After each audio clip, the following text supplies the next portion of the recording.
In the lively township of Soweto lived a beautiful girl named Lulu. Lulu had always known she was different. From the moment she could understand the world around her, she realized that her family was poor, not just poor in the way everyone in Soweto was, but they were stuck in a cycle of poverty that seemed unbreakable. Her mother had been working as a cleaner at an expensive Santon hotel for over 20 years, yet she had nothing to show for it except aching knees and a salary that barely covered their rent. Their apartment was a small one-room space where the kitchen, bedroom, and living area all blended into one. The walls were cracked from years of neglect. The ceiling fan worked only when it felt like, and every morning Lulu woke up to the smell of burning wood from the street vendors selling food outside. Even though this was the life she had known from birth, she hated it, and she wanted more. Every night Lulu would stay in bed scrolling through Instagram, watching girls her age flaunt expensive clothes, raw donor bone straight wigs, and vacations in Dubai and the Maldives. They would upload videos of themselves walking through luxury malls in the northern suburbs, sipping on Moet and Chandon and throwing captions like "hard work pays off, another vacation, why not?" Some of us are just built differently. She knew some of them were fake, but it didn't matter. She wanted it at any cost. However, her best friend Tobogo hated this obsession and tried to discourage her. "Lulu, you are dreaming too much. Life is not Instagram." But Lulu shook her head. "And life is not suffering either, Tobogo. Look around us. We live like rats." "Well, as for me, I refuse to be another struggling Soweto girl." Tobogo sighed. "Lulu, those girls do things to maintain that lifestyle. Do you really think an Instagram post is enough to pay for all that?" "Babe, they have rich men sponsors. I even heard that some of them do dark things." Lulu rolled her eyes. "And so, if they can do it, why can't I?" "Because not everything is worth the price," Tobogo argued. But unfortunately, her words meant nothing because Lulu had already made up her mind. She wasn't going to spend her life scrubbing floors like her mother. She would go for more. One afternoon, while scrolling through Instagram, Lulu came across a post that changed her life. "I am looking for a personal assistant. She must be beautiful, stylish, and confident. DM me if you're interested." Zara X. Zara X was an influencer and a socialite with 600,000 followers. She was a queen in Johannesburg's influencer scene by every right. She had the perfect body, the perfect hair, and the perfect life. She lived in a penthouse in Santon, drove a Mercedes G-Wagon, and attended private yacht parties with South Africa's richest men. Lulu had followed her for years and she wanted to be her, so she saw this as a perfect opportunity. Without thinking twice, she typed a message. "Hi, my name is Lulu. I am confident, stylish, and hardworking. I would love to work with you." She prayed silently before pressing send. A few minutes later, her phone vibrated. Zara had replied, "Come to Santon Mall tomorrow at 3 p.m. Wear something nice." Lulu screamed out in excitement and immediately ran to Tobogo's house. "I got a job." "Well, not a job yet, but I have a meeting with Zara X." Tobogo frowned. "That influencer?" "Yes, she's looking for an assistant and I applied. This could be my way into the industry, isn't it?" "One, Lulu, this is dangerous. You don't really know these people can be. Please, don't start." Lulu cut her off. "Do you know how many girls would kill for this opportunity?" Tobogo knew there was no stopping Lulu when she was determined. "Fine, but be careful." The next day, Lulu borrowed a dress from Tobogo, applied cheap makeup to make it look expensive, and took a taxi to Santon. For the first time in her life, she entered a luxury restaurant where the air smelled of expensive perfume and rich people's problems. She immediately felt out of place. Women strolled past her in designer clothes with glowing skin and perfectly sculpted bodies. She spotted Zara at a private table sipping a cocktail. The influencer barely looked up when Lulu arrived. "You're late," Zara said as she adjusted her sunglasses. Lulu's heart skipped. She was not late. In fact, she arrived 10 minutes early. Still, she apologized. "I am sorry." "Never mind, just sit down." Lulu swallowed her nerves and sat looking at Zara up close now. Lulu realized she was even more beautiful than her pictures. Her lace wig was flawless. Her nails were long and sharp and her gold earrings glistened under the restaurant lights. Lulu tried not to stare. Zara took a sip of her drink and eyed her. "You're pretty. That is important. But can you keep up?" "I can handle it," Lulu said, forcing confidence into her voice. Zara smirked. "We'll see then." And just like that, Lulu became her assistant. Lulu sat in the taxi on her way back home, smiling. This was it. She was one step closer to the life she had always wanted. It felt surreal, as though she had stepped into a dream. The words kept replaying in her head. "You are pretty, and that is important." For the first time in her life, someone had looked at her and seen potential. And this someone was not even just another struggling girl from Soweto, but a social media goddess. She had chosen her. Zara had told her to meet her at her penthouse the next day. "Dress well and don't be late," was all she said before leaving the restaurant that day. Lulu spent the entire night picking an outfit. She had no designer clothes, no expensive heels, no human hair wig. But this was her chance, so she had to make it work. She had no choice but to borrow a beautiful black dress from Tobago, straightened her old wig, and made sure her lip gloss was shining. The next day when she arrived at Zara's penthouse in Santon, she almost stopped breathing. It was a world of wealth she had never seen before. The building had glass walls reflecting the city skyline, and the security guard didn't even look at her twice before letting her in. He too had class. Inside the penthouse was like something out of a Hollywood movie. It had floor-to-ceiling windows, velvet furniture, golden chandeliers, and an unreal view of Johannesburg. Zara emerged from her room dressed in a silk robe, perfect makeup, and long-boned straight wig. "So you made it," she said. "Yes," Lulu breathed, still amazed. "Good, let's get to work." At first the tasks were simple. Lulu just had to organize Zara's schedule, respond to brand emails, and set up her ring lights for TikTok videos.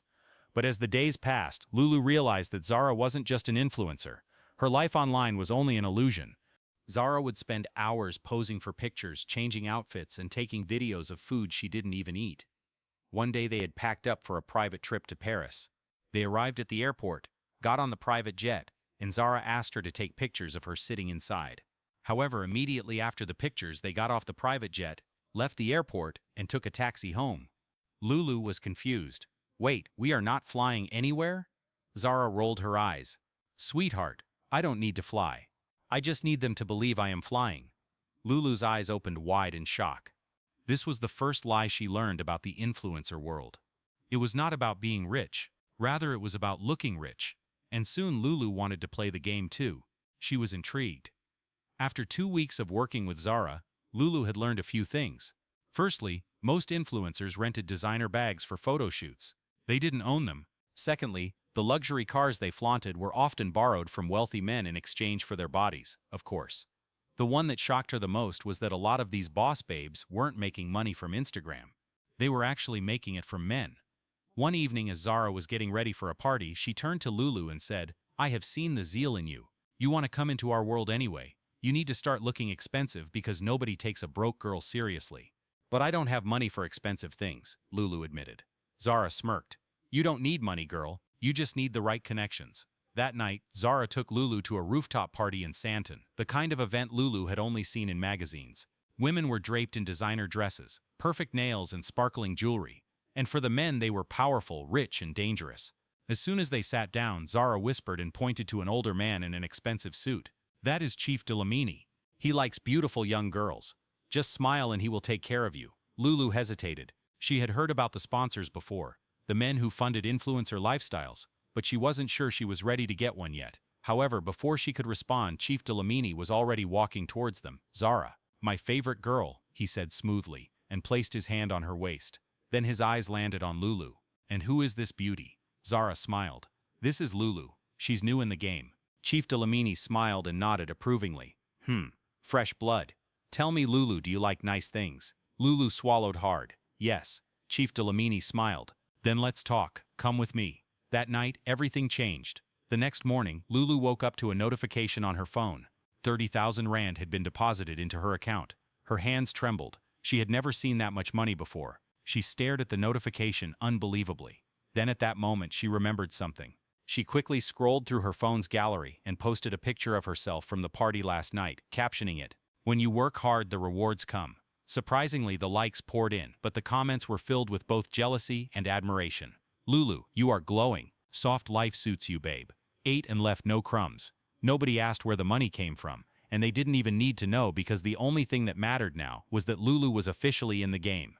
Her relationship with the chief continued, and as the gifts and cash poured in, Lulu felt more powerful than ever before. For the first time in her life, she could walk into luxury stores without the weight of poverty on her shoulders. She wasn't even window shopping. She was buying now. Designer bags, luxury heels, imported human hair wigs, bouncy, curly, straight, long, short, just name it. When she stepped into restaurants, waiters treated her differently. They saw the expensive watch on her wrist, the diamonds in her ears, and the car keys in her hand, even though the car belonged to Chief Delamini. Johannesburg was finally bowing to her. But there was one problem. They were never satisfied. The more they had, the more they wanted. One evening, Zara sat her down for yet another lecture. "You are not taking full advantage of your position, babe." They were sitting on the balcony of Zara's penthouse. What do you mean? Lulu asked. Zara smirked as if the answer was obvious. You need more clients. Lulu stiffened. Clients? I thought Chief Dlamini was enough. Zara laughed. Sweetheart, a single man can only fund you for so long. Men get bored easily, so you need to have options. You need a roster. Lulu swallowed hard. She had tasted the soft life, but was she really ready to go deeper? Zara saw the hesitation in her eyes, and so she tried to convince her. Look, this isn't about sleeping with men. It is about positioning. You don't have to do anything unless you want to. Just play the game. First of all, you have to invest in your body. This game is all about perfection. Lulu looked down at herself. She had always been pretty, but next to Zara and the other influencers she felt plain. What do you mean? She asked. I mean you need to have a snatched waist, a lifted bum and hips that can make a billionaire forget his wife and focus on you. She had heard about BBLs and waist sculpting surgeries. She had seen pictures of girls with perfect curves and unreal bodies, but she had also heard the horror stories. Some of these girls went in for the surgery and never came out. Where do you go for yours? Lulu asked. Zara smirked. I don't go to hospitals, babe. I go to the underground clinics. They do it cheap and fast. Plus you also recover fast. And so that week they went. The clinic was in a hidden building in town. It wasn't an official hospital. There were no signs and no licenses. It was just several white rooms with plastic surgery tables, foreign doctors with no names, and a waiting room full of Johannesburg influencers, all of them waiting to be sculpted. One girl named Eva started up a conversation with Lulu. She was a famous Instagram girl. I have done mine 3 times. You don't stop at 1. You have to maintain it. These men love fresh bodies. Lulu was really nervous. Something felt wrong, but she had already paid.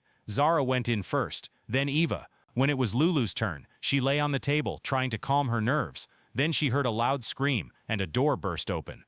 At that moment, a body hit the floor. It was Eva. Her skin was pale and lifeless. The doctor shouted something in a foreign language, but Lulu couldn't process it. Zara rushed into the room and grabbed Lulu's arm. We have to leave now. Lulu was scared. What happened?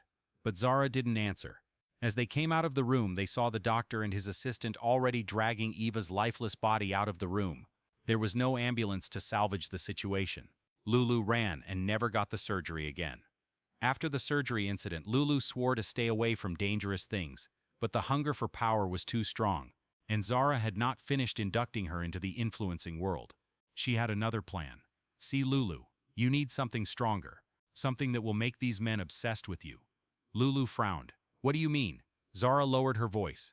Do you think a man would just buy you a luxury car like that because of one night of pleasure, even if he dug gold out of you, when there are many other available girls even more beautiful than you? Lulu was intrigued. So what do I need to do?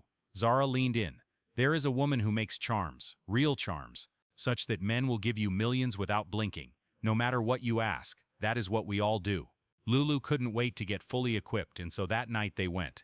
Lulu had expected to see an old woman, but the woman was young. Her skin glowed and she dressed really well. She didn't look like a traditional healer. Instead, she looked like a goddess. The woman handed them a black cloth. Remove your clothes and wrap this around you. Lulu and Zara stripped down and wrapped the fabric around their bodies. Then the woman brought out a bowl. Inside was a dark, thick liquid. Bathe in this and you will become powerful, she commanded. Zara went first. She dipped her hands in the bowl and started rubbing the liquid over her skin. Lulu watched as Zara's body shone like gold. Then Zara turned to Lulu. Your turn. Lulu shut her eyes, scooped the liquid in her hands and spread it over her chest, her arms and her thighs. The moment it touched her skin, she felt a rush of fire inside her. The woman laughed. From this night, no man will ever say no to you. It was done, and the effects were immediate. Lulu noticed that men stared at her differently now. Even Chief Dlamini, who had ignored her text for weeks, suddenly sent her 200,000 rand, which was triple of what she had requested. A billionaire she had only met once sent her a car as a gift. There were also men in her DMs begging for her attention. It was like magic.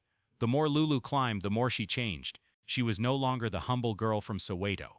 She now had influence, power, and attention. Her Instagram following had grown to over 50,000 followers. Brands were now reaching out to her. She was getting free PR packages and also getting publicly recognized in malls. People started calling her a rising star. Tobogo texted one day, Lulu, I am so proud of you. You are really making it. Lulu stared at the message for a long time, feeling strange. Tobogo didn't know the truth. She thought she was an influencer. She didn't know that the designer bags were rented, that the luxury trips were paid for by men she barely liked. She didn't know about the secret mansion parties where shady deals were made in secrets. and Lulu planned to keep it that way. But the problem with playing a dirty game was that eventually someone would want to see you fall. It started with a rumor. One morning, Lulu woke up to a DM from an anonymous account that read, "You think you can fool people forever? Wait and see." Her heart stopped. She clicked on the account, but it had no profile picture. Was this a joke? Before she could even process it, her phone started ringing. Zara was calling. "Check Twitter," Zara said the moment Lulu picked up. Lulu opened the app and froze. She was trending. A gossip blog had just posted an expose about her. New influencer alert. Meet Lulu, Johannesburg's newest it girl. But sources say she's not as independent as she claims. Our sources confirm that she has a sponsor, a married billionaire who paid cash for her entire lifestyle. So which is it? Hard work or hard work? Lulu felt sick. She dropped her phone and stared at the floor unbelievably. Who did this? Who could have done this? She thought really hard and came to the conclusion that it had to be someone who wanted to gain from her downfall. And the only person that knew too much and fitted that description was Zara. That evening, Lulu stormed into Zara's penthouse. Why? Why would you do this to me? Zara was sitting on her couch drinking wine as though nothing was wrong. She smiled and swirled her glass. Darling, you are getting too big too fast. You are too ambitious. This industry doesn't like new girls who don't know their place. Lulu couldn't believe her ears. She felt like she had been punched. Zara, I thought you were my friend. Zara laughed. Friend, you are not worth the sweetheart. I brought you into this world. I can take you out. Lulu's hands shook with rage. She had been loyal to Zara and had trusted her. But now she was being thrown away like trash. You are evil, Lulu cried. Zara took another sip of her wine and shrugged. Welcome to the influencer industry, babe. It is either you win or you get used. The next few weeks were hell for Lulu. She didn't know how to manage the bad publicity, and so it affected her negatively. Brands started pulling out as nobody wanted to work with an influencer caught in a scandal. Her followers too turned against her. Their comments were brutal. So Lulu is just another one of Al Queen. We thought you were different. Chief Delamini blocked her number. With the scandal, he couldn't be seen with her anymore. So her income stopped overnight. Her penthouse too was gone. Her bank account was now draining fast, and suddenly Lulu realized that in this fake world she had no real friends. Zara had ruined her, and now she was stranded. Lulu sat in the dark crying as she scrolled through the hateful comments under her latest Instagram post. Fake life. Slay queens always end up like this. It is a shame. We thought she was a real influencer. Her phone rang with missed calls from unknown numbers. The blogs had exposed her, and now the wolves were circling about to devour her. She had lost everything. Her reputation, her sponsors, her lifestyle. Zara had won. Lulu stared at herself in the mirror. Her once flawless skin was now covered in stress pimples. Her wigs were now messy and unkempt. The whole glamour was gone. But she wasn't going to stay down. No, she was going to fight. Since the industry was dog eat dog, she would retaliate. Zara had declared war, and she would give it to her, but not with words, with power, dark power. Lulu knew where to go. She had heard about a woman in Soweto, a powerful Sangoma, who could change destinies. The woman's house was deep inside the township, hidden away from easy access. The moment Lulu stepped inside, she felt the dark and evil presence. Candles flickered in the dark and strange symbols covered the walls. An old woman sat on a mat. "You have come to me broken," the woman commented, without Lulu saying a word. Lulu was boiling. "I want revenge." The woman smiled. "Revenge is not cheap, child. Are you ready for the prize?" Lulu thought of Zara sitting in her penthouse, still drinking wine, feeling untouchable, and she clenched her fists. "Yes, I am ready." The old woman nodded slowly. "There is a way, but once you start, you cannot turn back." She gave Lulu a red cloth, a black candle, and a bottle filled with dark liquid. "You pour this liquid on your tongue every night," she instructed. "It will make your words powerful. When you speak against someone, their life will turn to dust." Lulu's hand shook as she took the bottle. "And what about Zara?" she asked. The woman smiled coldly. "She will pay." That night, Lulu lit the black candle, wrapped the red cloth around her waist, and poured 3 drops of the dark liquid onto her tongue. The taste was bitter and burning. She closed her eyes shut as she felt a strange energy rush through her veins. However, when she opened them moments later, she wasn't the same Lulu anymore. This Lulu had power now, and she was going to use it. The first sign that it was working came 3 days later, when Zara posted a picture on Instagram smiling at a yacht party in Cape Town. "Life is beautiful when you mind your business," she captioned it. Lulu smirked darkly. "We'll see." That night she lit her candle, called out Zara's name 3 times and spoke. "Everything you built will collapse." Just like magic, the next morning Lulu woke up to the results. Zara's name was trending in a scandal. An anonymous blog had leaked bank statements showing Zara's secret dealings with married men. Immediately, her brand deals were canceled. Her followers turned against her and her sponsors too disappeared. She tried to deny it using PR, but the evidence was too strong. Zara was losing, but Lulu was only just getting started. A week later, Lulu sat in a private club in Santon watching the industry crumble. The people who had laughed at her downfall were now being exposed. Chief Dlamini's secret affairs had been leaked too, and influencers were being dragged online. Lulu was no longer afraid. She was in control now, but the power was making her reckless. That night she called Zara. Zara picked up. "What do you want, Lulu?" Lulu smiled darkly. "To see you suffer." Zara shook her head. "You don't know what you have done, Lulu. This industry doesn't let you win." Lulu laughed. "But I already won." And with that, she hung up. That night, Zara disappeared. There were no more Instagram updates from her, no club appearances, and no one knew where she had gone. The blogs began to speculate. Did Zara flee the country? Was she arrested? Is she dead? But Lulu didn't care. She had gotten her revenge, and that was all that mattered. What she did not know, however, was that the battle was far from over. One night, Lulu woke up to whispers. At first, she thought she was dreaming, but as she opened her eyes, she felt it. Something was watching her. She sat up slowly, reached for her phone, and checked Instagram. Zara was still missing. Lulu should have felt victorious, but something was wrong. The shadows in the corner of her bedroom shifted. She blinked, and for a moment she could swear that she saw the figure of a woman standing in the dark watching her. Her hands trembled as she turned on her phone's flashlight and aimed it at the shadow, but there was nothing or no one there. The next morning, Lulu tried to shake off the feeling. Maybe she was just paranoid. Or maybe the stress of everything, the rituals, the scandal, and the revenge was finally getting to her. She decided to step out, believing that fresh air would help. She put on her best outfit, her designer sunglasses, and headed to a private cafe. She ordered a cappuccino, took out her phone, and started scrolling mindlessly.